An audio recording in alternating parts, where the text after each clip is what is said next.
3, 2, 1. COWABUNGA, dude! What's going on, everybody? Welcome back to the channel, and welcome back to another spoiler talk. It feels like it's been a while since I've done one of these. But you know what? We're back, and we got a panel lined up for an awesome movie right here, which is Teenage Mutant Ninja Turtles, Mutant Mayhem. And of course, as you guys can see, I got a big panel with me. I got Mr. Movies and Train Studios, one of my watch-along co-hosts. What's up, my brother? What's up, man? Nothing much over here. Well, I see you got the green LED lights on for the Ninja Turtles. So. I do. I had masks in the past. I don't know where they went, so I would have worn them for this, but yeah. And as you can see, we got two of the same names down here. Zach Attacks Reviews, and we got Zach Milne Talks Movies in the house. What's going on, my dudes? Turtle power, man. Turtle power. We're part of a different clan, the Zach clan. The Zach clan. But we're still the Ninja Turtles, so it's like... Of course. Yeah. Oh, yes. Hang on, I had an idea. What's up? All right. All of us leave the studio and change our names to each of the Ninja Turtles. I think we could change that now. Like, actually, like, go to the... Oh, yeah. Settings. Oh, you can do settings. that. Yeah, I think it's just the settings. Yeah, you can just go into that. Oh, yeah, edit name. Look at that. I don't know if I'm spelling this correctly. Yes. Oh, there we go. Let's see. All right. Leonardo, Donatello. Just waiting. Zach, I think we got to switch. COWABUNGA! Michelangelo, so I'm Raphael. I just got to get the freaking... Isn't it the general settings? Like...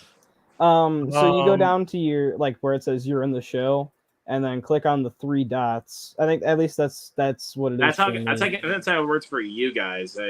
Yeah, but is it like in the guest panel or whatever where your spot is at, or no? Edit name. There we go. There, yeah. Hey, Zach, is your favorite turtle Donatello too? Yeah. Dude, my guy. Yeah, there we go. Zach clan. Raphael. Michelangelo. Yeah. Look at the two COWABUNGA, dude. Look at that. I love Donnie. Yeah, man. Yeah, he's all right. Especially what? Wait, what? Who did that? Who did? You're the one who wins the Donnie mask, bro. Yeah, dude, Donatello. COWABUNGA. So yes. So we are gonna. So first off, you guys, before we begin, just gonna let you guys know when we get to the spoilers part of this movie. Or the stream, I guess you could say. If you guys have not seen the movie, please leave the stream because if you don't want to be spoiled, and put this on the watch later, and come back and watch the replay once you have seen the film. And by the way, if you guys haven't seen the movie, go see it, please. Just go see it. It's not doing too hot at the box. What are you doing? Watching Meg 2? Yeah. Just go see Ninja Turtles, exactly. please. Go see Ninja Turtles. That movie needs its budget back. Seriously, we won't, because again, we'll get to this in the spoiler talk. But honestly, after they like what happened in the mid credits, I'm like, oh yeah, more. I want to see that. We need it. Well, again, we'll talk about that when we get to spoilers. So first up, we're gonna go over our spoiler-free thoughts on Mutant Mayhem, and obviously, since I have guests, I'm gonna let them go first. So Milne, since you're wearing the Donnie mask for us. Why don't you go first? Give us your quick, small thoughts on the film. Sure, yeah, absolutely. I thought it was a blast. I thought it was super cute. I thought it was very well animated. I thought it was very well voice casted as well. All the kids, the fact that they had actual kids doing the voice, I thought worked really well and gave it a very unique twist on the Turtles. Because usually they're voiced by older people, and you don't always get that authentic teenager sound. And these sounded just like teens. It was kind of eerie how much they sounded like kids. I'm not used lived to up it. To the title, Teenage Mutant Ninja Turtles. Yep. And the first time they honed in on it. Yeah, I just had fun with it, dude. It was just so much fun. Yes, man. Again, I'll give my quick spoiler-free thoughts after I go over the other two. Mr. Zach Attacks Reviews. What about you, man? Seth Rogen did it again. Yeah, all buddy. The producer creativity he put into the film, the requirements of making sure all the Turtles voice actors were in the same room, definitely helped. Yeah, them talking over each other, and it was such a fun movie, and it was so New York, and I'm from New York, so it like just fit everything that I love. Yeah. 6 a.m, police at my door. Oh my god, that was so hilarious. Yes, and especially that it was said by Ice Cube makes Yeah. it all the better. Fits so well. And Movies and Trains, my guy.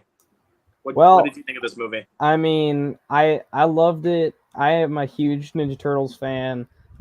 Grew up on some of the TV shows, mainly the 2012 show because I'm a Gen Z kid. That was the era that I grew up in. Still love that show today. It's one of the best animated shows of all time. But we're not here to talk about the 2012 show. We're talking about the movie. The movie was awesome. I really enjoyed it. The voice cast is awesome. Loved the villains, of course. The animation was awesome. And I think, the action was also really fun. Yes. I think some of the changes to like the Ninja Turtles lore, like how certain villains are cool with the turtles and other changes. We'll get into them. Yeah. In the spoiler part of this stream, we'll get to it. Yeah. But yeah, I think some of the changes didn't fit too well, especially because I'm such a fan of the turtles. But other than that, this movie was just a blast, and I can't wait for the sequel if it ever happens. I bet So. I should hope it happens. So, but for me, I mean, it's already I been love announced. It's already been announced, so it could be canceled though. Never know. We'll see. I think this movie will have legs. I think just like Elemental started off slow, and then the word of mouth got strong, and it made back its money. I think that's what's going to happen in Turtles. Even if it doesn't have legs, I think the Rotten Tomato score will save it as well. Because when you get 96% from like audience and critics, the studio is going to take another chance on a sequel in hopes that more people are going to come out to that one. I'm sure they will. And also placed it in a better time. Yeah. Right after Barbenheimer was not a good. No one saw that coming though. No one knew that was. I wasn't expecting Barbie to hit $1 billion. Like that was crazy. Like who was? I think once they saw the hype, they should have pushed it a little bit. Like it should have came out maybe this week. The meter ain't doing nothing to the Turtles. Yeah, that's right. True. Yeah, I mean, that's so but because like honestly, like I mean, I don't know, man. Like Barbie just grossed $1 billion, and I'm like, bro, this is crazy. Like, and Oppenheimer did 500 million. That's Wait, what? Which is almost the more impressive, I think. Oppenheimer did 500 million. It crossed 500. So it made 5 times its budget. Like because the reported budget for Oppenheimer was $100 million. Yeah, and it pretty much made that opening weekend. So yeah, and I was like, dude, this is why you go support films like from directors like Christopher Nolan. Like, absolutely, because except for Milne though, because he still hasn't seen it. Nope, I haven't seen it. But I did support Barbie, just never made it to my seat. But I bought a never ticket. Made it to your seat? No, the car broke down. I saw it on Twitter. But I never refunded my ticket, so I still gave that money. I'm still a part of that $1 billion. That director for this movie deserves some credit. I haven't seen Mitchell vs. Machines, but I heard that movie's great. Jeff Rowe. So bro, you gotta watch that. It's so I know. Good. I own it. I bought it just off a blind buy, and I kept hearing great things. I'm gonna watch it. Great movie. Yeah, because the guy that directed this co-directed and also wrote Mitchell vs. the Machines. Yeah, and of course Seth Rogen and Evan Goldberg, the directors of obviously This Is the End and The Interview, were held at the producer's chair and the writer's chair for this film, and you could tell that Seth Rogen is like a massive fan of the Ninja Turtles. Like you can tell. Yes. Yeah. Yes. Especially with like a lot of care and a lot of effort that went into this movie. And Easter eggs. Yes, a lot of Easter eggs in this movie. Not just Easter eggs, but awesome movie references. Like not just movies, but also like this is how you do pop culture references. Like this is how you do it right. And we'll get into those.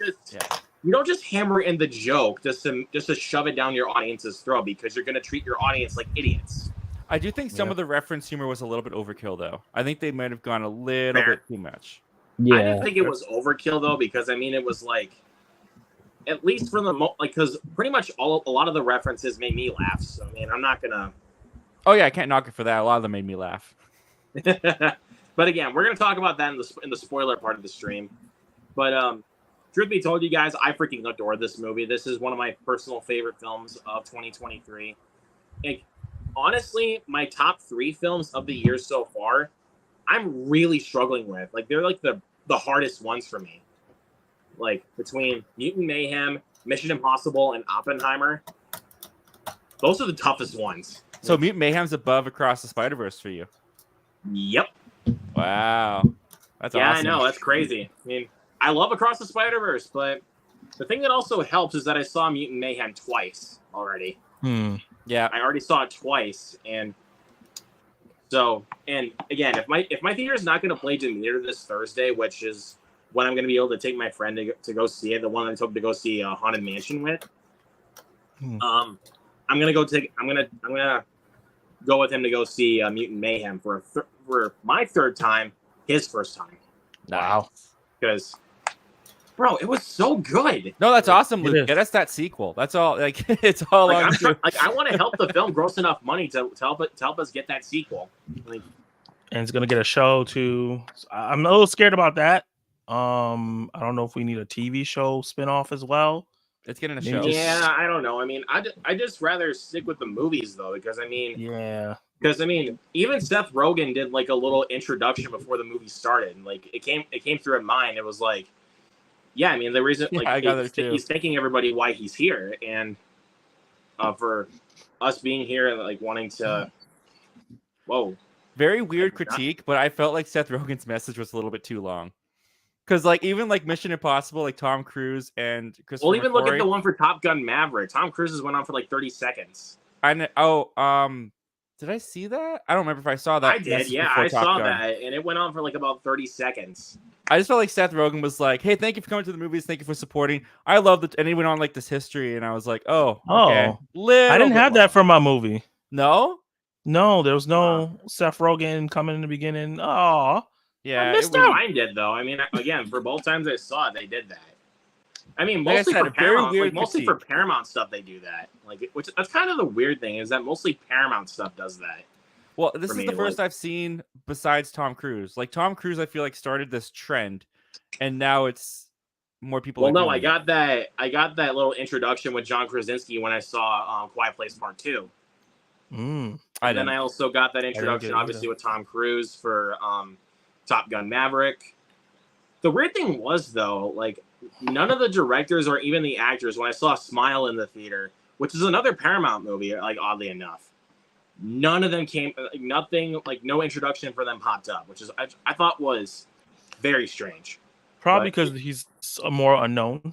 So they probably like, well, who the hell is this guy talking? They feel like the general audience. Yeah, but then obviously we had, for Scream 6, we had, I think it was, wasn't it Courtney Cox that came on and did that one? I think it was. I don't know what theater you go to. I don't get any of this. I didn't get one for Scream 6. Well, I did get one for D&D, which is the entire cast. Like, I got that one. Nice. I got that one. Yeah, so we got that one. I wish that movie got good word of mouth. Which one did I get? God damn it! Let me freaking think. Seth Rogen's on a roll this year. Though. I got one for Rise of the Beast with Stephen Caple Jr. Oh, his nice introduction for the movie. I don't think I did. And and honestly, watching that, he had a lot of passion thrown into that movie. Like, you can tell. Well, it's his first big budget film. So no, Creed 2 was his first big movie. Like. Yeah, no, but I don't think. I think you're talking about first big scaled movie. Yeah, exactly. I can't really let him in though because it's not letting me. Oh, there we go. I don't know what was happening though. Like it was for some reason not letting me let you in. I don't know why, but for some reason it kicked me out because it said device is not connected, which I'm guessing is the webcam that I have right here. But oh my god, I freaking this computer is it's something. Technology, right? I love technology. Honestly, so much. Yeah. So it's like so fun. So fun. So fun. And I see we got somebody in the chat. We got Mr. Spicy 4K Action in the building. What's going up, my on? man? Thank you for being here. What a name. I mean, spicy name. So spicy. But yeah, so Mutant Mayhem was a total blast, obviously in the movie theater. I think this is one of those films that. This is why, honestly, I feel like animated movies should be supported in theaters because they honestly look better on the big screen. Like they really do. Like look at Super Mario Brothers. That movie looked amazing in theaters. Like anyone see it in 3D? No, Nope. I didn't have the chance to. My theater doesn't do 3D. My theater, like after like 3 p.m. only does 3D for 3D movies, so I had to see it in 3D. And I can tell you that 3D sucks. Don't see it in 3D. Very flat, and those tinted glasses muted the colors a bit. So don't see it in 3D. You're just devaluing your experience. Damn. But it's still Mutant like Mayhem, you can tell it still looks good. For Mutant Mayhem? Yeah. Okay. I thought for a second because I know you said the 3D sucked for Scream 6 though. Yeah, it did. Yeah, I would imagine that would be a good Meg 3D film. 2, though. Meg 2 in 3D, not bad. That 3D wasn't bad. I'm still not going to support it in the theater though, man. I'm not doing it. Damn. Fair enough. What did Meg do to you?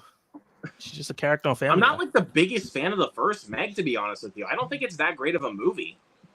It No, stole they're not money at from all. it stole money from Mutant Mayhem, so he's a little salty What's about that. Because You wanna Mutant Mayhem's actually good. You want to hear something crazy?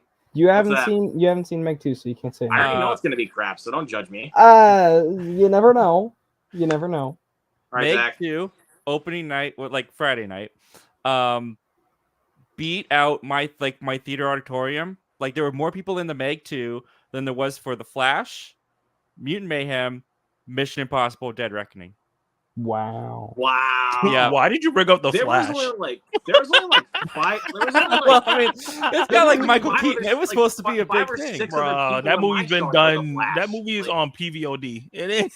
It's done. It's good. Yeah. But I saw Like- that open like on the Friday that it opened, and like my theater was a dessert. I skipped it like opening weekend, but I only got to see it like a week late. So, I did But I not mean- support that movie financially. well, I mean, Fair enough. Gotta Fair it's enough. good. Honestly, it's actually I- really good. I think Flash is great, but Yeah. at the Again, same I time, just it's like, liked it at first, but thinking about it and sitting upon the film, I was like, yeah, this is good. This is some good shit. yeah, it could have been an all timer if the VFX But was don't be, but we cannot Yep. we cannot hide the fact that the CGI is absolute garbage. Yes. Yeah, it's so, CGI is it's so horrible. ugly. like And 90%. it's like, bro, like the director, like this director needs to hire better CGI guys. Like, Well, Yep. you got to This think is about it though. terrible. Like it's not the directors hiring it; it's the studio. Like when the Russo brothers did Endgame, it wasn't them that hired it. Like Disney and Marvel hired the CGI people. So It's well, also kind of what I nice feel like ball. the director does though was because I mean, look at the CGI for films like Mama or It Chapter 2.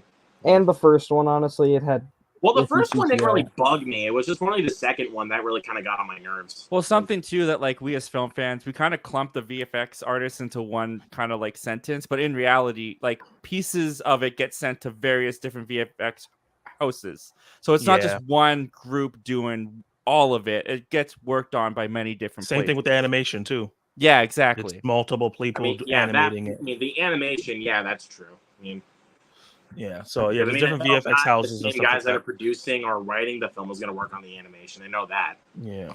Oh, Like, speaking of they VFX, hire professional animators to do it. they just voted to unionize, which I'm very excited because they get overworked. So that's a good Yeah. thing. I saw that too. Well, there you And I go. hope animators to do that too. Speaking of Teenage Mutant Ninja Turtles, Mutant Mayhem, like Oh, right. We're talking hopefully about animators get, you know, hopefully they get to unionize. Like people who do, like, you know how long it must have took them to make the animation for this film, like how detailed it is, how beautiful Must it have looks. taken them like at least a couple of years. Like, Yeah, because Into the Spider-Verse 'Cause, took dude, 7. Well, when was this Good. announced? This was announced back in what, I think- 2000? I think it was either 2020 or 2021. Not quite sure. I think it was announced well, last honestly, year. when I first heard about it, like the year after, I think in last year. That's actually when I first heard about this film coming out. Yeah. I think they were just working on it like quietly.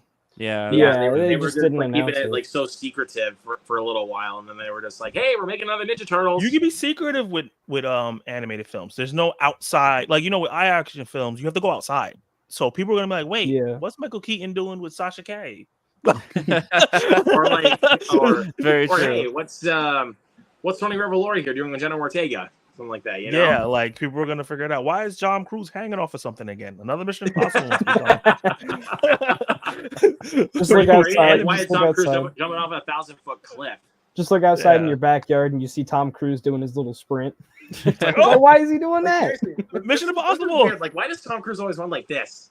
Because he's a I good love it. It's like a runner. I mean, I like real it runners too, run but like no, that. it's just a little weird though. Just thinking about it, it's like, why does he always run like?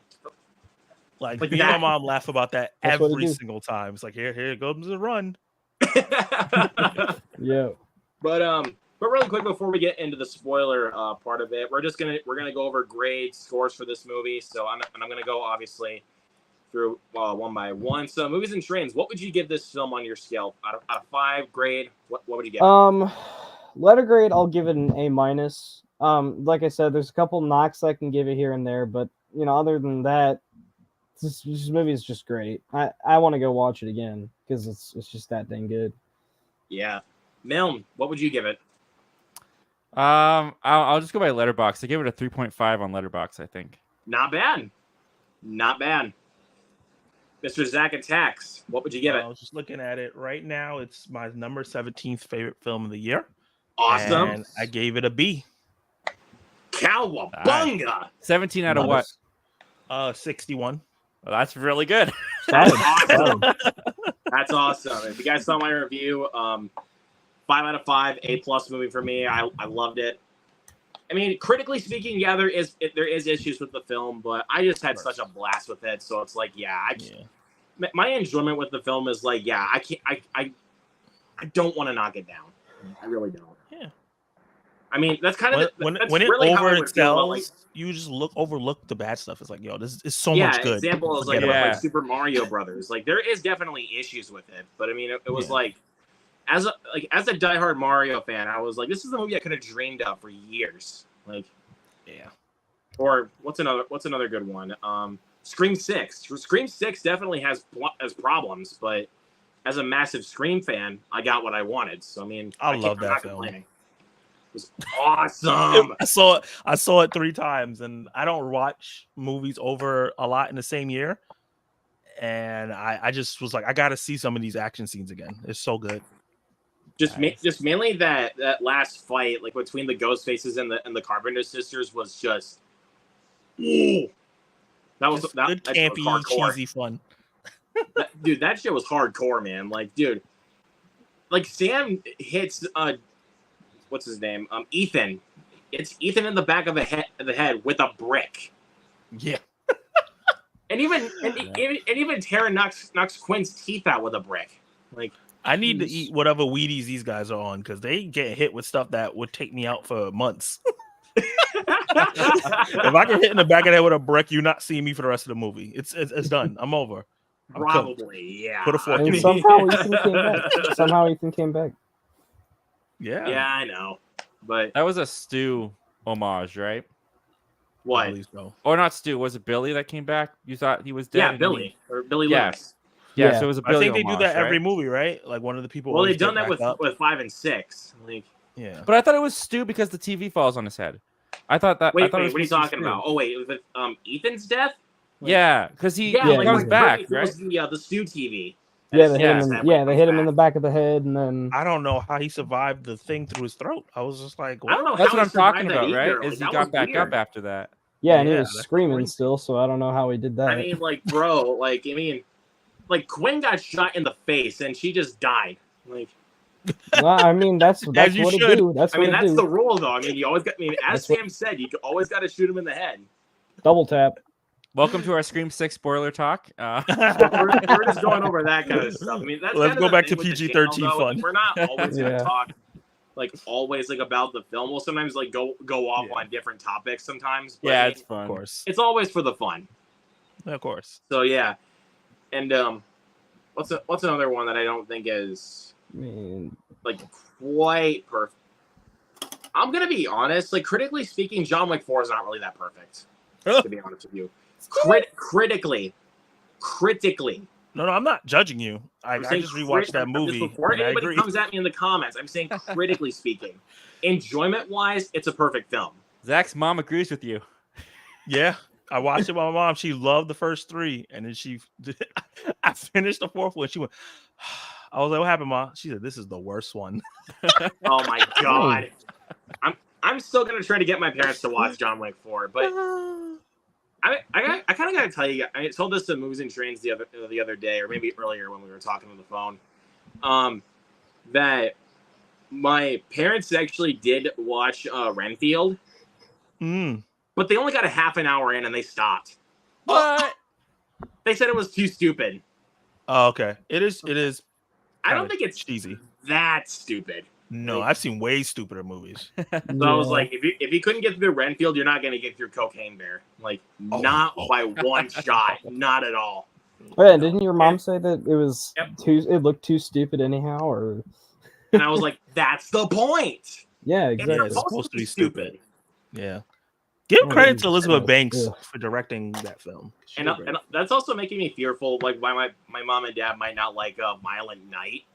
They might think it's too stupid. Oh, that's great. They might think Violent Night is too stupid. I mean, if they like John Wick and David Harbour, then out of the 3 of those films, David Harbour, though, that's the thing. Oh, Violent Night is the stupidest. There's no way. Like, just imagine these 4 movies in a 4-pack from Universal sometime soon. Violent Night, Megan, Cocaine Bear, and Renfield. Just imagine that's a good time. That's a good time. Like, call that the 4 original good times. Like, if the studio distributors were smart, they would do a double feature called Barbenheimer when Barbie and Oppenheimer come physical, and you'd have a feature. But Nolan can is too, agree with Universal. He's too It's not even. It's Nolan is like a hater. He's the only one of the creators that hasn't come out and said, "Oh, I went to see Barbie. Oh, Barbie's great." He's the only one because he's so tight. Barbie outperformed. Yeah, I mean, Oppenheimer is rated R, yeah. Like Oppenheimer would have made half the money it made right now if Barbenheimer. And the thing is, it already made $500 million. I mean, they can't really complain. Yeah, but the thing is too, Chris Nolan is mad at Warner Bros. Because that's why he switched to Universal to release Oppenheimer. Yeah. So there could be that too. But and they literally put Barbie on the same day in spite of him, and then it turned into a cultural event. Yeah. But then it kind of made me a little bit more sad that Mission Impossible didn't make as much money as Maverick did, which that's just sad. Wow. Yeah, I really wanted movies. It's just movies right now don't have legs because they're releasing like 6 to 7 blockbusters a month, and it's hurting movies. But also it's like I kind of feel like people are just not wanting to go to the theater anymore, which makes me very, very sad. It is surprising though what people will go to the theater for. Like just people in my theater was like pretty much full for Barbie. Like it was full. There's a combination of problems. It's one is streaming, obviously. Everybody feels like they could wait 3 months for it to go on PVOD or another 3 months. When you literally could just pay $10 for a ticket to just watch it in the theater, like instead of paying $20, $10 for you. Yeah, I mean, for me it's $7, but still, I'm just giving you 25. I'm giving an example though, man. That's ridiculous. An example, like $10 to go see a movie in the theater rather than wait for like at least a few weeks to rent it for $20. Okay, but to counter argue you, gas money, gas is expensive. 2, people don't want to get off their butts, so clearly, and also the families. And families. Food is expensive, and you have families. You have to bring most people bring someone. Like I go to movie theaters alone. Well, I think all of us can go to the movie theaters alone because I can go alone. Yeah, I mean I go alone a lot. But most people go in groups, and then when you're paying, well, you said yours is 10, but let's say mine's 10. Well, for normal nights it's $10, but matinees it's $7. Yeah. I wish. That's another theater I went to did for their tickets that was $7, but for their matinees it was $5.50. Like that's not. This explains a lot. I'm always like, how are these guys seeing so many movies? How are they getting these reviews out? And exactly. $7 a movie, and it's 25 for me. I can't do it. Damn. Yeah, that's a lot. Just Zach, you're welcome to just come to my town, man. You're always welcome. Just for that. What? For some reason, StreamYards is testing right now on my AirPods. I don't know why. That's weird. Oh, sounds good. We're half an hour in. Let's get to the spoiler talk of Mutant Mayhem. So, like I said before, if you haven't seen the movie, leave the stream and put it on your watch later. But if you have seen the film, stick around because we are here to talk some spoilers. So let's get started. So of course, the film opens up with the Doctor, voiced by Giancarlo Esposito. Baxter Stockman. Gus Fring. What? Baxter Stockman. Baxter, that's right. Baxter Stockman. I keep forgetting the name sometimes. So, yeah, Baxter Stockman. And you get to see the ooze with a lot of basically the mutants that are supposed to be in this movie and Superfly. Yeah. But unfortunately, the police break in or something like that, or whatever. Don't question why freaking things. It just happens. So yeah, they break in and Baxter's dead, and then the ooze falls into the sewer, and then that creates the turtles. Yeah, man. The Ninja Turtles, and then jump 15 years, right? Jump 15 years later, but we also get a really awesome title card, though. You can't lie about that. That's a really awesome title card. Yeah, it is. It is. And then we go to 15 years later with the actual Teenage Mutant Ninja Turtles, and basically they're given a mission to go grocery shopping. Yeah. And while obviously having to stay in the shadows. And yeah, so like that was a fun scene. I mean, you get some awesome music playing in the background, and then you literally also get a scene like when they're in the store, and Donnie's just jamming to his music, just getting the stuff up to the ventilation. I'll be right back. I'll be right back. All right. Wait, don't say that. Ghostface is coming for you. I'm sorry, I had to. Bringing it back. But, hey, get another beer. You want one? Oh, I thought you were gonna back. I thought you were gonna say it. I was waiting for you to respond. Like I was waiting for a response first before I said it. I thought Zach was gonna say it. Nope. We left you hanging. We failed you. But yeah, once they go grocery shopping, they decide to catch a drive-in movie. And if anyone wants to go ahead and say it, what is it? Oh, what was it? Ferris Bueller? I can't remember. Yes, it was Ferris Bueller. Okay. Yes, and they're kind of and the turtles are kind of feeling a little bit jealous about the human world because they get to do all these really fun things out in the world, but they just live alone in the sewer. And once they get back home, Leo somehow rats out the boys by snitching on them. And I'm can we talk about Splinter for a second? Yes, Splinter, voiced by none other than Jackie Chan. I loved him. I love Splinter. I was so worried about this when I saw the trailer. It didn't work for me in the trailer, but in the movie, it was gold. Dude, he was golden in this movie. Like, I love Jackie Chan as Splinter. And so after that, after all that pizzazz, we get a flashback in the film, basically kind of telling you how Splinter met the Turtles. Yeah. Yep. And obviously his hatred towards humans. And obviously, I don't blame him. To get to this, you can't really blame him sometimes. Like, which he's a rat. This is one of the points too, where like when it's a kids movie, I try to be less critical. But like if I was gonna be critical about this, it's a lazy way to bring in the expedition. I think because the turtles come in. Did you say expedition? What did I say? Oh, exposition. Sorry. Did I say sorry? Exposition.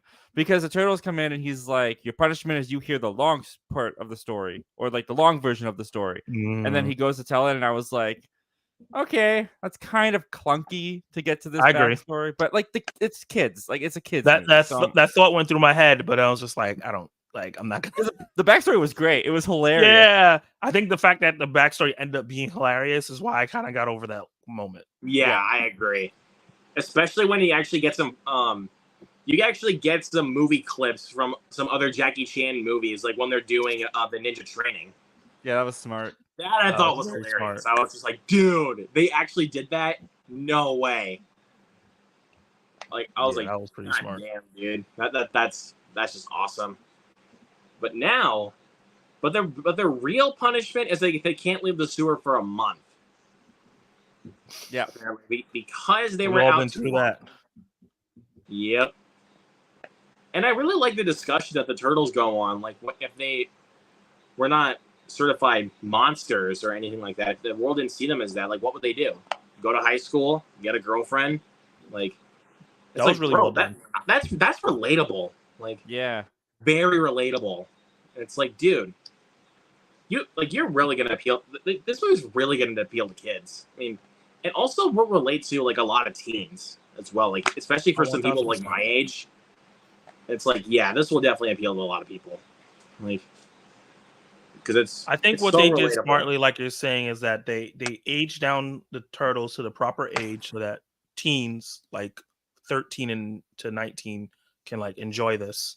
They'll either see themselves and also or kind of see relate their to little what the brothers. turtles are going through and like what they're wanting to do, Yeah. like to be accepted, like not just as monsters. Like, Yeah, but then also they kept the turtles' personality. So people like me and Zach who grew up on them, Yep. are like, okay, they're there. It's just they're not fully formed yet because they're Yes. teens.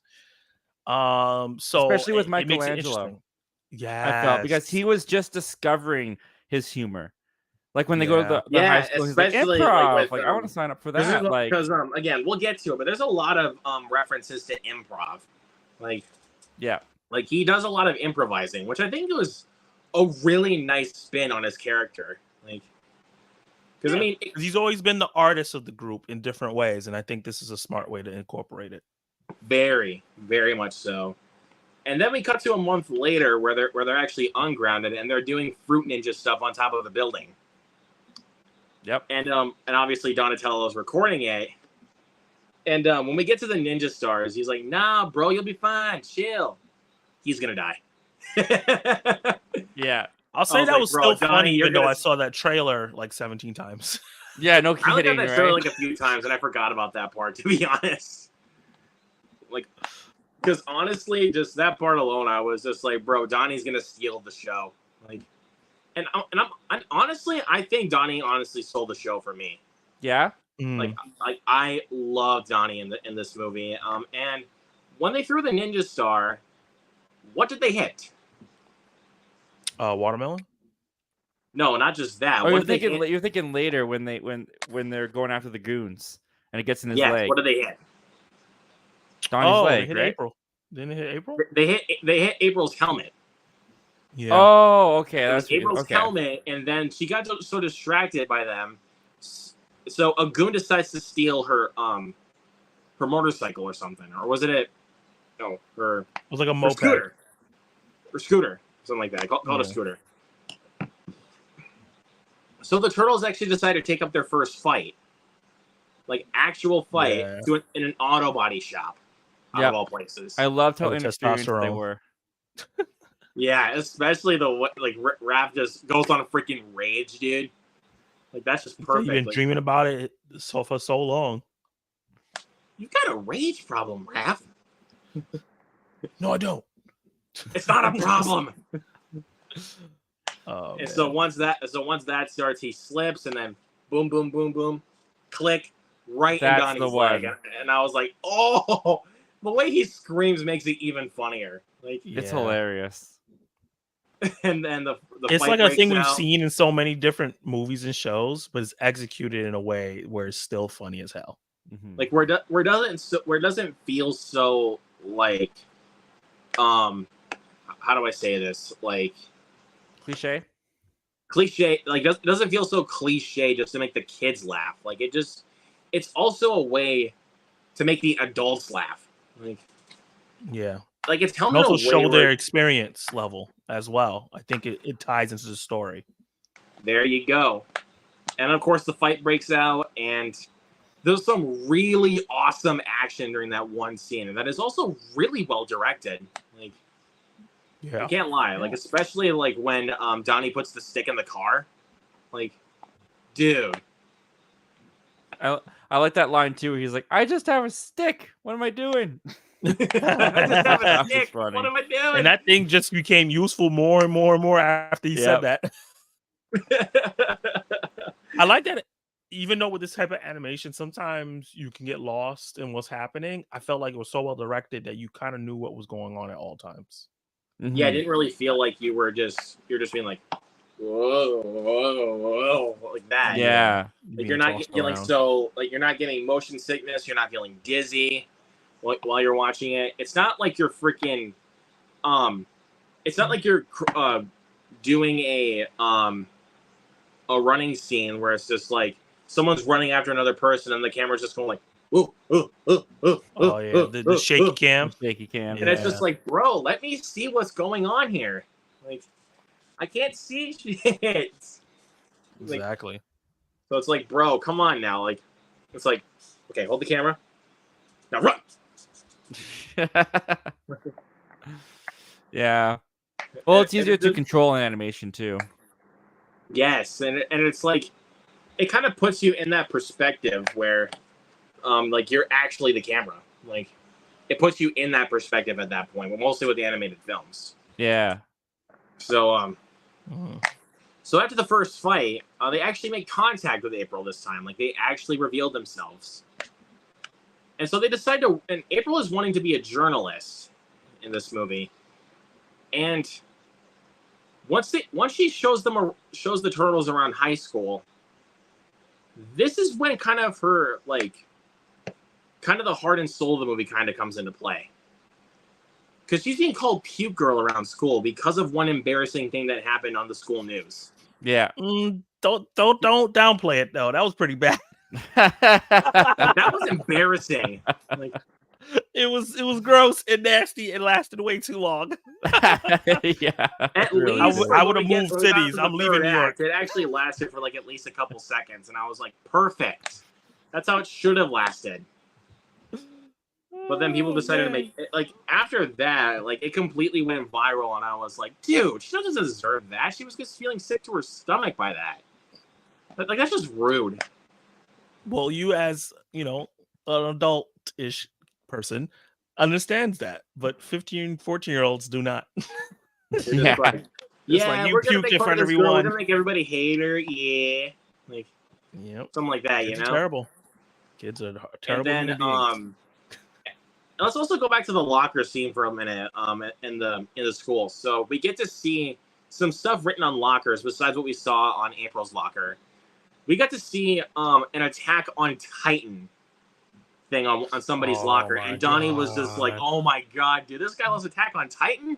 Like, there's plenty of Attack on Titan references in this movie, and I'm like, but what he said to that was so relatable for me, and that's why I love Donnie in this movie. He said, "I never met him, but I know he's my best friend." Like, I've had moments like that as a young geek, where like someone mentions something that no one in my life talks about, and I'm like, "We're best friends now." yeah, or even just like say like you see somebody on Letterboxd or something that kind of has the same movie that like kind of like in the same boat as you have it like in your ranking, and it's like, bro, you've just become my best friend. Like, yeah. So yeah, I see people on Letterboxd all the time liking stuff that I like that people hate, and I'm like, follow. You get the follow from me. So like think about it like this. Like I see somebody, like I saw some favorites lists on Letterboxd. Like I click on favorites when I see who's seen the movie. And if there's some people that have Terrifier 2 as like their favorite movie of all time, I'm like, click. You get the follow. Because it makes sense, especially for a person like me. Anyways, let's keep moving.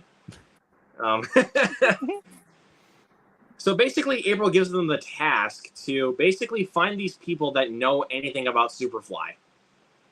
Yeah. And again, some awesome fight scenes break out, which I think, again, very well directed. The choreography is real. Dude, if they actually, like, really choreographed that, like, behind the scenes, that'd be awesome. Like, Yeah. because, I mean, like, think about if you guys have seen The Bad Guys, they actually did, like, for the dance scene in the movie, they actually did some real choreography, like, behind the scenes. Like, oh, okay. So recreate it into the animation. yep. That's cool. So there you go. I haven't gotten seen that yet, but I heard it's good. Again, that shows you that DreamWorks just gets it, dude. They get it. Yeah. Well, unless you're talking about their most recent film, which I heard was not very good. That Teenage which one was that? Kraken. Yeah, Ruby Oh, Gillman, thing? Teenage Kraken. I heard that movie was not very good. Yeah, I just watched Which the is review for it. disappointing, though, because DreamWorks was on a roll last year. Yeah. With The Bad Guys and Puss in Boots: The Last Wish, they were on a Puss in roll. Boots is so good. Freaking amazing. Like, how can you not love that movie? It's so good. Anyways, so yes, after that breaks out, basically all the mutants come together. Yep, they finally all come together for the first time. We meet Superfly, which, like we said, is voiced by Ice Cube. Ice Cube. And then we also meet Bebop and Rocksteady, voiced by Seth Rogen and John Cena. Or should I say, John Cena! Da, da, da, da. Or I didn't realize that you did it. You can't see me. Again, famous John Cena memes. And then we also get to meet the Gecko, which is voiced by Paul Rudd. Oh, he almost stole the show for me. I loved for in a the credits while, that though, I didn't even introducing. notice that was Paul Rudd. For some reason. Like, I didn't even notice it was him, and I was like, bro. Paul Rudd needs to do more voice acting, man. Like, this was great. I love how in the Did he credits back off of introducing that? Paul Rudd. Yeah. That was really Oh, funny. yeah. Oh, if I got to say that. Introducing Paul Rudd. That Paul was really Rudd. funny. Yeah. Like he's never been here before. Yes, and then we also get to see Post Malone as one of the mutants. So the one that actually sings quite a bit. That makes sense. Yeah, that's Post Malone. We get to see I can't really remember the names of the creatures though, so please correct me down in the comments if any of you guys are still here. Help us out here. Yeah. So once we get to meet all the mutants, they go to a bowling alley, and basically Superfly goes over his plan that ever since they were young, like the mutants except for the turtles, they were hated by the humans. Like, yeah, it was a good way to parallel their stories and give them also a to kind of help us get common behind motivation. Superfly's motivation on why he wants to make the entire world mutants and kill all humans. It was also really funny how the turtles were excited at first that they had other mutants and Sort they of a all twist. bowling. That was so funny. Because I especially loved like the dynamic between the Gecko and Michelangelo. At one point, Yeah. like I love their dynamic because like I like your vibe. I would say that meeting is the most mature part of the film because they came there to specifically to fight them because they're like, these guys are bad. And then they meet them like, oh, wait, you're just like me, but we just have different ideologies. And I kind of like that they sat down, they talked about it, hear the person out. That's something that kids don't do. So I hope that they take that right message from it, even though they end up having to fight. But if they weren't like these evil people, well, I won't even say evil because I kind of understand why they want to do what they were doing. But if they weren't going to like kill all the humans. Right, exactly. So it could have been a thing where they united. Yeah. Yeah, so I really liked their camaraderie just to basically kind of help us understand like why Superfly wants to kill all the humans and make them all mutants. Yeah. Like it made sense. But they actually sat down and actually talked about it. Yeah. Like instead of just being like, oh, this guy's bad, let's go fight. Like, because I would have been like, really? This is where we're going? Yeah, it would have been too kiddie. Way too kiddie. This is why we need animated movies like this. Like, not just ones that are just for the kids. We need ones that honestly lean more towards the mature side. It balanced it very well. Yes, I agree. So after that, a car chase breaks out this time. And again, they're jamming to some music, and then Mikey, puts the stick on the brake. So basically, that causes a car chase with the ray that will eventually turn all the humans into mutants. Mm-hmm. And of course, Superfly comes in with the line, of course, 6 a.m, police at my door. They take the That's ray. what I was like, yeah, that's Ice Cube. Yeah, so then he takes the ray, the turtles crash the car, and then essentially they're caught by the authorities. So, and then of course, as Splinter was actually explaining to them, they were the humans were wanting to milk them for their own blood, which is definitely adult humor. Which this movie also takes a bunch of past ideas for the Turtles, and like for example, the whole wanting to be human, that's from Out of the Shadows, but done better here. And this whole milking thing happened in the 2014 film as well, when they're hooked up to those machines and their blood is taken from the vial. There was a lot of stuff in this that I was like, that's from a previous movie, but it's done better. That's from a previous Ninja Turtles movie, but I feel like they're done hitting the better. concept better. Yeah, there was a lot of that for me in this. I guess when you combined it, it makes it better because maybe those movies just like there was their whole crux, but that's just like a part of this film. Yeah, makes sense. Yes. So there's that. So once that happens, obviously Splinter comes in to save the day, basically. And that was an awesome fight sequence. Yeah, awesome fight scene again with. I mean, dude, again, if Jackie Chan was actually doing like choreography behind the scenes, mad props, dude. Mad props. Like, yeah. Because I mean, in a lot of his obviously his movies, he does all of his own stunts. Like, yeah. And it's like if he did the choreography like for the fight scenes that he was doing in this movie, it's like mad props, dude. Because how old is he? Is he like nearing in like his isn't he like his mid-60s? Oh, I don't even know, man. I'm Googling right now. All right. That man is 69. We're right in the middle. Right. Almost in his 70s, dude. That's crazy. He just released an action movie with John Cena. So Hidden Strike on Netflix. Yeah. So never heard of it. That can't be a like good sign. And Tom, dude, it's like Jackie Chan and Tom Cruise are like the most respected action stars right now. Like, yeah. And Keanu Reeves. I mean, yeah, Keanu Reeves, but I mean, I was more leaning towards mostly Tom Cruise because he does the crazier stuff. Like, yeah, I feel like Keanu Reeves is almost underrated in his action. Yeah, I agree. Like, so, I think it's because he's only in one thing. Like Tom Cruise has multiple action movies that he's in. But even like in the past, like Keanu Reeves in Speed, he does some crazy stunts in that as well. The Matrix. The Matrix, yeah. I feel like he gets overlooked as a stunt performer. But that's another conversation. But people only look at him as like the John Wick guy. They don't look at Speed. They don't look at the Matrix. Yeah, it's true. I guess because he relies on his stunt double more than the other two guys do. Yeah. Yeah, that's true. Because I mean, like I said, Tom Cruise does all of his own stunts. I mean, even him jumping off the 1,000-foot cliff off of a motorcycle, dude. And he had to do that stunt 6 times. Insane. Like, didn't have to. He chose to. Like, he did it 6 times to get it perfected, and I was just like, bro. Because he did 500 hours of skydives and 13,000 motorcycle jumps to prepare for that stunt. That makes me even more pissed off that movie's not doing well. Well, relatively to like how it should. That should be $1 billion pick. Yeah. Yes. Thank you. My goodness, you guys. Look, I'm glad that Barbie made $1 billion. Like, I'm happy it did. But I would have liked to have seen it gone more to Mission Impossible. If only they'd had a song sequence called "I'm Just Tom."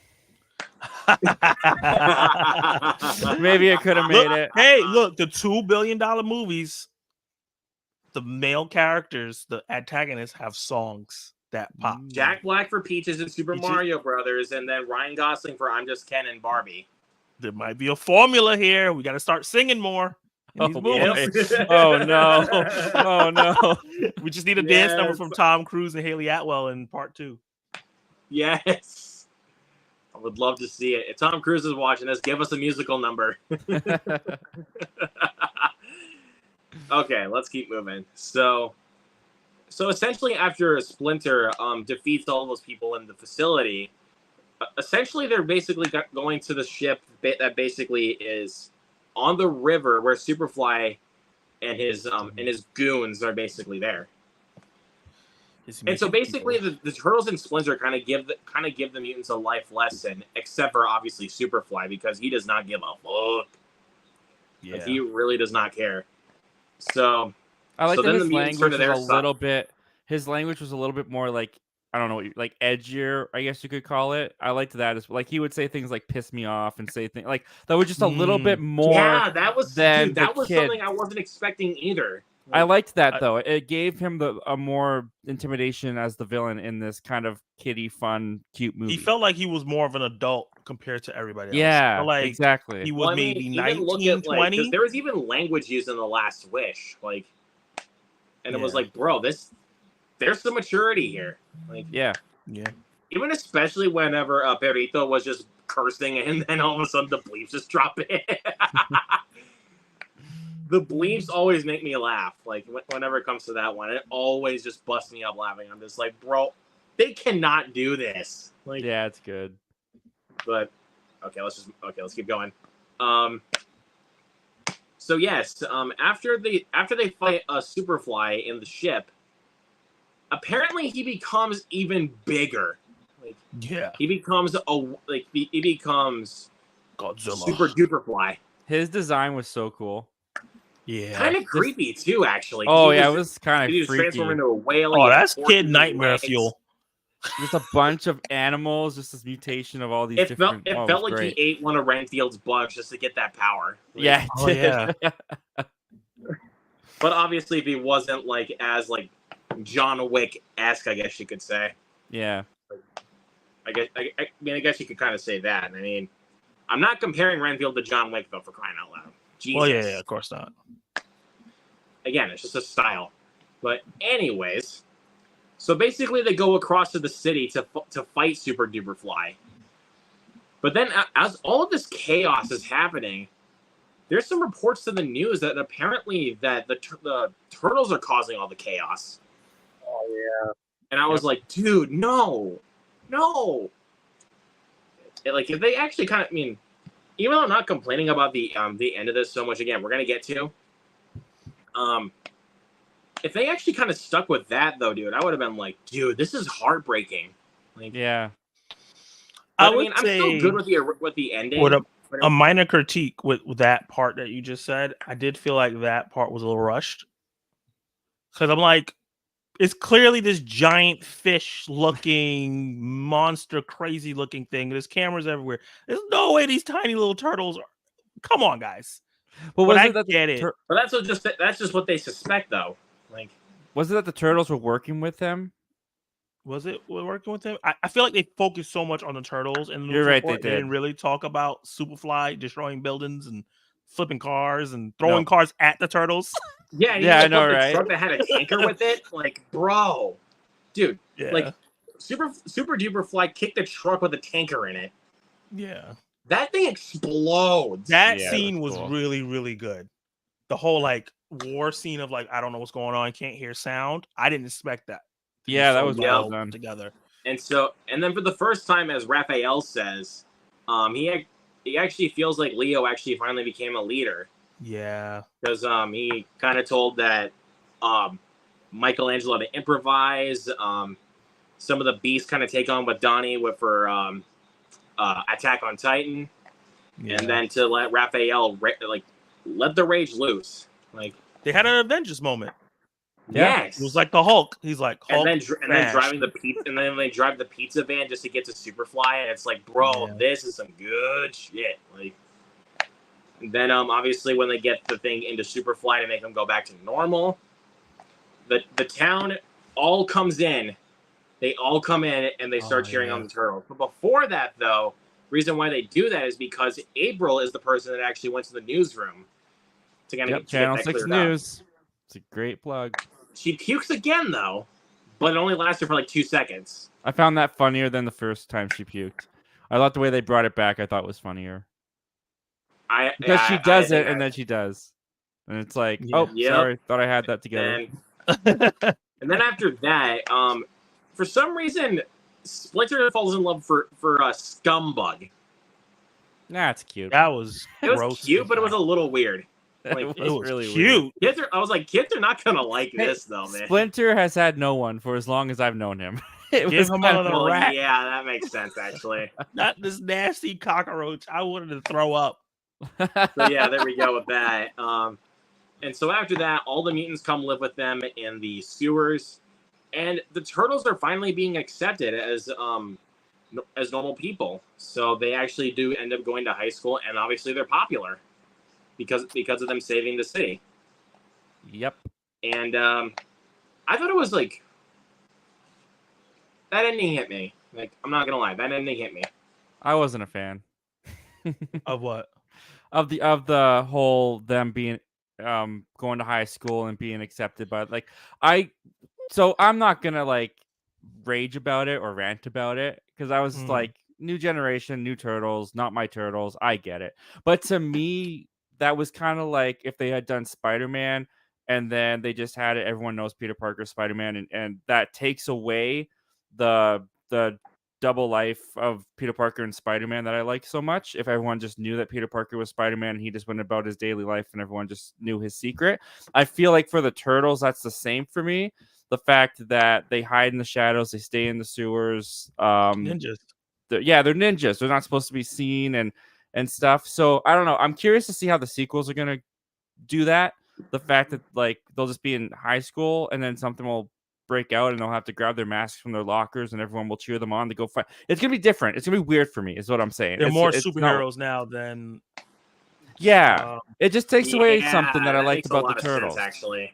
So But I the was gonna Ninja say, Turtles, then, I feel like have always leaned towards DC more, where Right. secret identities matter, A little bit, and yeah. you hide in the shadows. Your town is specific for you. You don't really leave there. They even interact with Batman, Superman, and all those characters. What I feel like what Seth Rogen did is because Marvel's so popular, he took more from Marvel here. You know, they mentioned the Avengers. Yeah, that is such a good point. Iron Man Now that I reveal. think The about whole it. Iron Man, like in the beginning, Iron Man 1 is like, I am Iron Man. There's no secret identities in the MCU.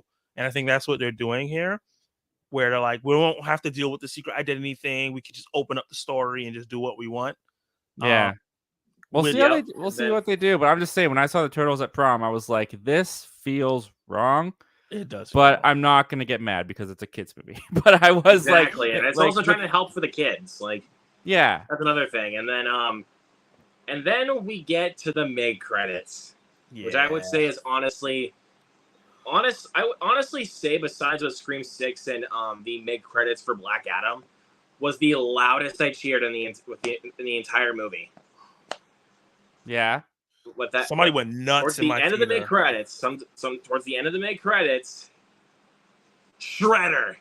Yep. Yeah, man. Shredder shows up, and I'm like, bring it on, dude. Bring Shredder in. Which, just from the back of him that we got to see, his design looks awesome. Yeah. Yeah, and I'm like, bro, bring it on now. Come on. But I'm curious So, how they're gonna do it, or if they're gonna do it in the next one, because I don't feel like these turtles are ready for Shredder yet. He feels like an end of a trilogy. They might like have him like type behind thing. for a little while. Like, Yeah, I hope they do in some ways. Like they're probably gonna. I think they're probably gonna have him in the third film more than likely, just so that way the turtles are actually really ready for Shredder.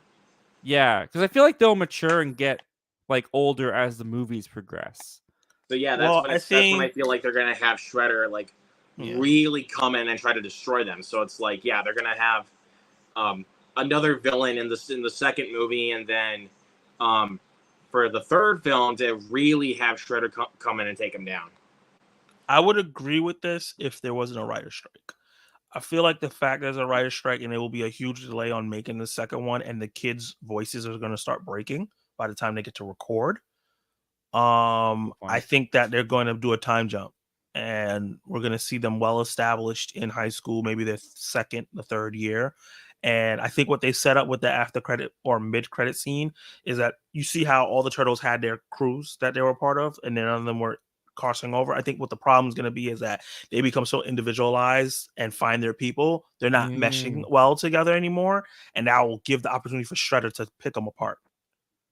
And I feel like some of that's a really good theory. Mutants that are usually bad guys that join them, and people had that problem, will get picked off, and that's when Bebop and Rocksteady will switch sides because they can't stay good guys. There's no. No, I don't. It's weird. Yeah, I just think eventually they're gonna be like, yeah, no, we're gonna go with Shredder because you guys can't protect us from you stopped Superfly, who might come back. He's still around. Yeah, like he is still around, so it's like, yeah, he might be back. But yeah, I'm not gonna be able to stop Shredder. So I can see that happening. When the way they set that up, I'm like, that has to be the plot for the second one. They become so individualized, they forget their brotherhood, and that's when Shredder gets to come in and start messing them up. That's a really good point.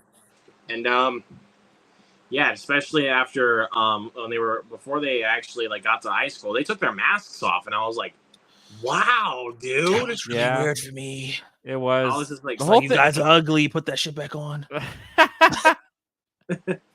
But hey, I think you missed the message of the movie, At least the color of the clothes helps. So I mean, at least the color of the clothes helps. So yeah, you know what I mean. You know who's who.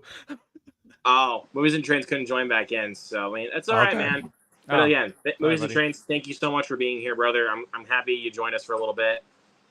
And guys, I think that might just wrap it up here for tonight. This was a fun stream to go through of talking about some Mutant Mayhem. Not sure exactly what I'm thinking my next spoiler stream is going to be. Probably more than likely thinking about it might be Blue Beetle, might be Gran Turismo. We'll see. Just thinking about it. Blue Beetle, man. Yeah, my Gran Turismo review should be coming out hopefully either this week or the beginning of next week. Nice. Yeah, because apparently a lot of people are getting a lot of early screenings to go see Gran Turismo. Yeah, I saw it 2 weeks ago, and I just haven't gotten it. Because it was supposed to be released this weekend, same weekend as Last Voyage of the Demeter, but they delayed it. Yeah, I was like, I'm going to do it Monday. By that point, I was thinking, I'm probably going to do a double feature. Well, you heard what the studio said, right? What? Well, yeah, because of the writer's strike, they want to get word of mouth. The actors can't promote it, but the audience can. That I'm seeing on Twitter a lot of people are talking about this is way better than I expected it to be, and I was like, I mean, yeah, it's working. It's working. I'm hoping it's better than I'm expecting because the trailers didn't really do much for me. Me either. Because I was just like, oh, it's a racing movie, and it's got David Harbour and it's directed by Neil Blomkamp. The last time I saw from Neil Blomkamp, I basically hated Chappie. Oh, you hated Chappie? I hate Chappie. Aww. I love those three movies he did. I would rather watch Elysium. Elysium is great. District 9. I think Elysium might be my favorite of Blomkamp's movies, in my opinion. Oh yeah, you like it over District 9? I love Elysium. So hopefully Gran Turismo might be on the level of Elysium. Maybe not. We'll see. Because I love me a good racing movie. Don't put that pressure on it. That's not fair. I'm not putting that pressure on it though. It's just like it might, it may not. Like that's just the kind of the point I'm trying to make here. Elysium is like a sci-fi action epic with like Matt Damon star versus a racing movie with some dude we never heard of. Well, I mean, it also kind of helps though because David Harbour's in it. Well, no, he does a great job like David Harbour always does. But I'm just saying the main character is an actor that I never heard of. So like makes sense, yeah. But I mean. But you know what? I'm still hoping it's good, at least. Like, I don't like to go in with the highest of expectations, unless if it's a movie that I'm like, dude, this better be awesome. Like Mission Impossible. You go in with Mission Impossible, Mario. Like, I already knew Mario was going to be awesome walking in.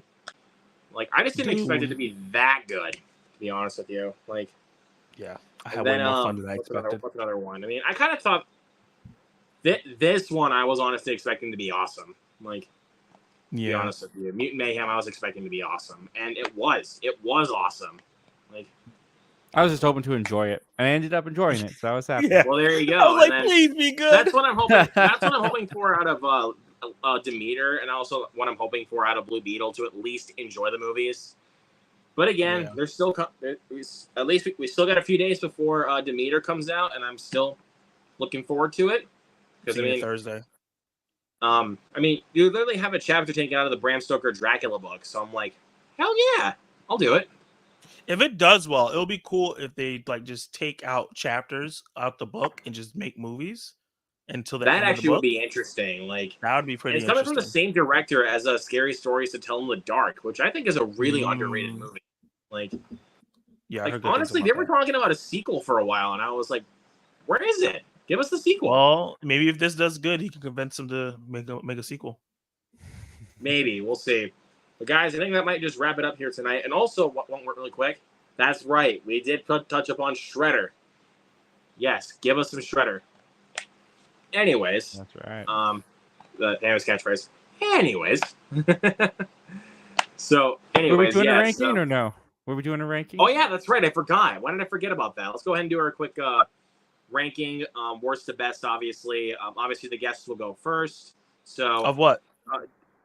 Basically, the live action ones, also including the animated TMNT movie, and then obviously Mutant Mayhem. Oh, damn. Okay. So worst to best. So Mr. Zack Attacks, or basically called Donatello, you go first. Oh, I was not ready for this. Bill, I didn't think you'd remind me about it. Let's see. Am I the only one who does the homework around here? We're doing worst. You told me last night we were ranking. You said the worst to best? Yeah, worst to best. So, all right. So what is the worst one to you? Like, okay, so only one right answer. Teenage Mutant Ninja Turtles 3. Correct, sir. The worst. Yeah, I should have just said 3 for the worst one. 3, 2, 1. Ninja Turtles 3. Ninja Turtles 3. Yeah, 3. Man, it and then sucks. I'll go, like, we don't really need to go much into detail about that one. Yeah, it was a missed opportunity. I tried rewatching it like the night before I saw Mutant Mayhem, and I only got halfway through, and I was just like, nope, done. I just turned it off.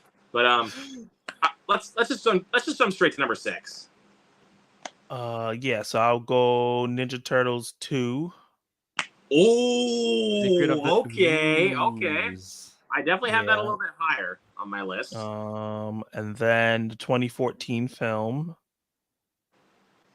And then the 2016 film. Just a little better. The 2007 animated film. Good one. I will go. Let's see. I gotta make sure I'm. What else we have here? Okay. Batman versus Teenage Mutant Ninja Turtles. That was really good. I'll count that one. Rise of the Teenage Mutant Ninja Turtles, the movie. That series is underrated. Anime style. Good stuff. And then I'm gonna go Mutant Mayhem. It's done number 2. And I'm gonna stick with the 1990. I still love that movie. It might be nostalgia glasses or whatever, but I just think that every time I watch that movie, it still holds up for me. Yep. Nice. So yeah, Zach, Mr. Milne. Yeah, I just got the theatrical ones. Turtles 3, of course, bottom. It's just not good. I don't hate it as much as everyone else does, but it's not good. It sucks. Turtles 2014, just a lot of missteps in that one. Shredder was, we don't have to talk about it. Number 5 is Turtles Out of the Shadows. It's still not that good of a movie, but I have more nostalgic fun with it. Bringing in Bebop, Rocksteady, Krang, the Technodrome on the big screen for the first time, dude. We need to see Krang in the sequel, dude. We need to see Krang. Yes, I really enjoyed seeing that when I saw it back, but the movie is not very good.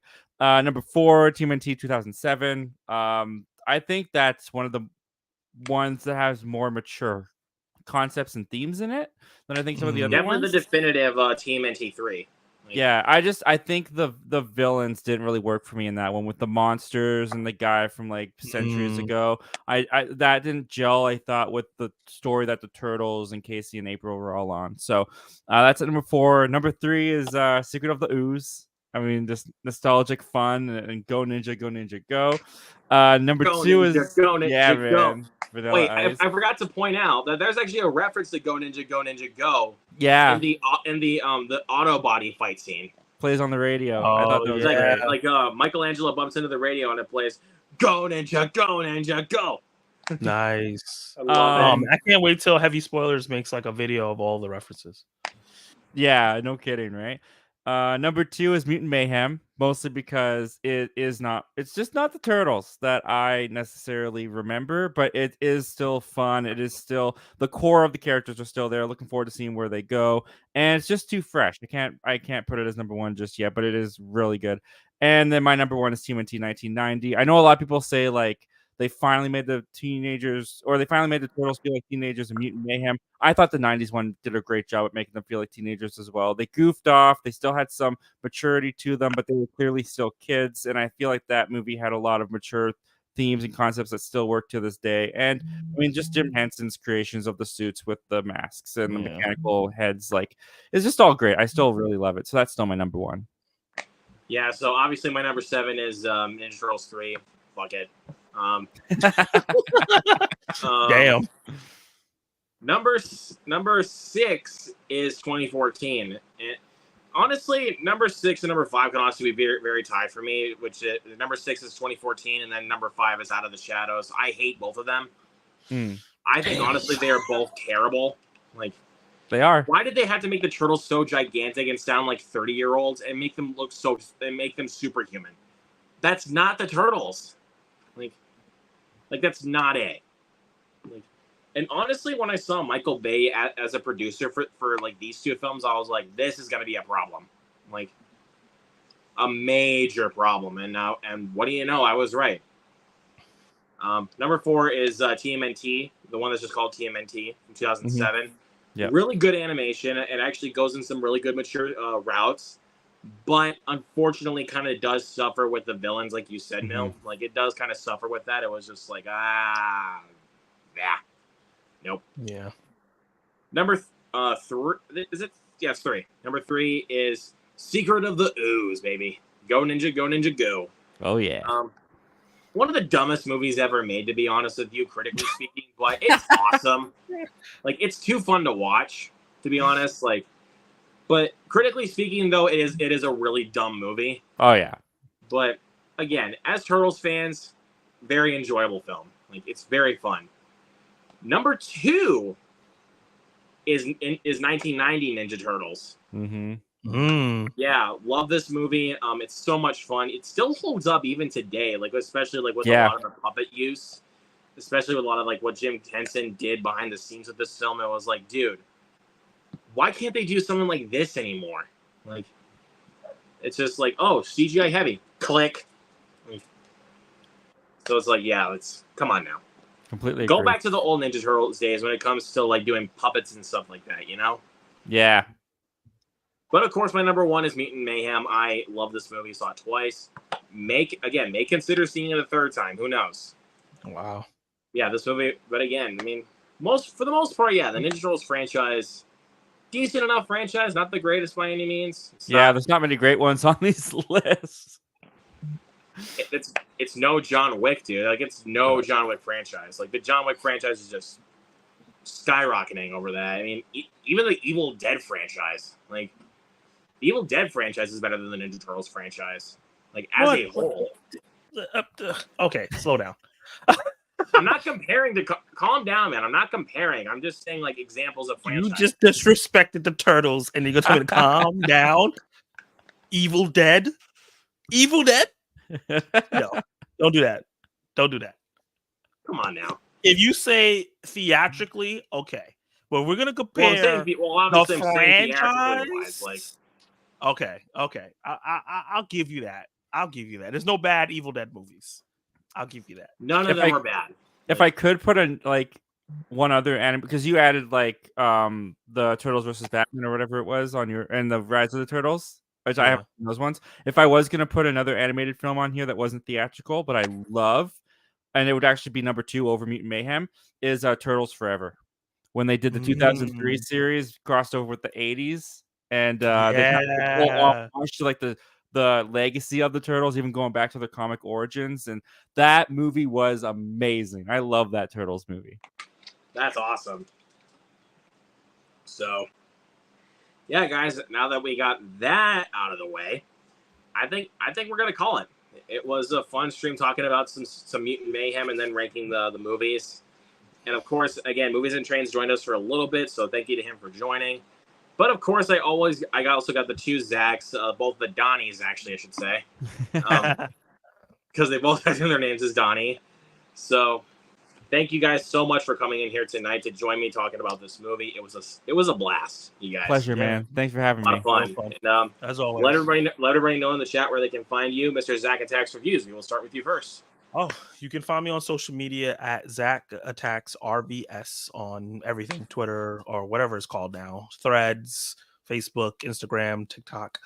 Find me on YouTube, obviously, as Zach Attacks Reviews. I do movie reviews, trailer reactions, live discussions, movie commentary, a whole bunch of stuff, unboxings. I'm a fun guy. Fun time. The fun guys equal the fun times. How's that for you? How's that for you, man? I appreciate that. Absolutely. And Mr. Milne, aka Donnie number 2. Where can we find you? Oh yeah, man. You can find me. You can find me at Zach Milne Talks Movies. I'm all over YouTube. I'm on Twitter. I am on Letterboxd as much as I use that when I can. And we do movie reviews. We do movie news. We do a live show on Wednesday, 7:30 p.m. Pacific Standard Time, weekly. We'd love to have you join our community. It's a lot of fun. Absolutely. And if you guys haven't already, because Mr. Milne has actually started a membership on his channel. If you guys really want to go support, his channel, go give him some support, you guys. Like, he deserves it. Like, go support his channel. I appreciate that, man. Thank you. Well deserved. And also stay tuned for every Saturday for his Members Talk live show as well. So yes, channel memberships. If you're on the channel membership at the $6.99 tier, you can join Members Talk Live. We'll have one topic for 1 hour, and you can come chat with me. And then Monday, the show gets posted as an episode for all to see on the main channel. Absolutely. And really quick before we head out, I was gonna say though, Zach, I honestly thought last week you were gonna do your Blu-ray collection because you did it on the first week of August last year. Did I? I thought I haven't hit that. Oh yeah, you're right. August 5th, I did it. It's time. I got to do that soon. Yeah, you got to do that, man. I think a lot of your viewers have been waiting for that. Like, have they? Have you guys been waiting for that? I'm sure, man. I mean, that's what a lot of people want to see on YouTube is a lot of people's Blu-ray collection. Yeah, like, I got to prep, dude. I got to prep for that. You really do, man. That takes a whole day of energy. Yeah. I mean, I'm sure it's like you put that stack all out within at least a couple of hours, like when you did it last year. Like, yeah, I did it live last year. I did a live stream on that. Wow. I don't think I'm going to do that again. You're just going to pre-record it? Yeah, I think I'm just going to pre-record it. That's a better way to do it live. Yeah. I mean, I'm just going to be doing it live, though, because, I mean, I don't want to take the time just to edit that collection because I would just be it would be taking too many years off my life. It was doing it. I mean, I took over the living room. My wife was out for a couple hours, but I don't know if I'm going to be able to do that again. So I might just because I mean, you're probably just going to procrastinate. Yeah, pretty much. I'm already procrastinating. I've missed the date. I got to get on that. Blu-ray collection coming soon. You heard it here. Because I mean, I know you said you wanted to do it annually, so yep. I mean, don't get me wrong, man. Let's hit the last comment here, and it's from Sully. What's up, Sully? He says, mask is looking a little tight there, Zach. I've been woozy for the past hour. I'm going to pass out at any moment. Oh, that made my night. Yes. But I was commit. I'm like, I'm going to commit. If I'm going to do this, I'm going to commit. It's the whole show. There you go. Great. I can already see it. I can already sense that if we're gonna do Blue Beetle spoiler talk, I can already sense you're gonna wear a DC shirt. I'll have to probably just a Superman one, yeah. But if I can find a Blue Beetle shirt, I'll get it. I'll do it. Oh hell yeah, that'd be awesome. Nice. I mean, I know I'm not gonna be able to get that, but it will. Yeah, we'll see what happens.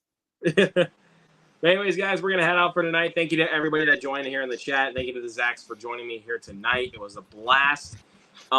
Stay tuned for tomorrow night at 7:30 p.m. Central Standard Time for a watch along of Drive. Because you guys voted for the next watch along that we are gonna do, and you guys picked Drive. So we're gonna do that tomorrow night. So hope to see you guys there. It'll be a blast to watch that film. I haven't seen that film in a long time. Like honestly, for at least a few years. Like, great movie. Again, don't expect an action movie because it's not really that. It's more of a thriller. Yeah. Than an action movie. I mean, were any of us really expecting it to really be a thriller? No, they advertised it as an action movie. Yep. Exactly. They kind of advertised it like a Fast and Furious kind of movie in some ways. Yeah. But, I mean, more like in the old days, like when they were doing street racing. Like, yeah, the old ones.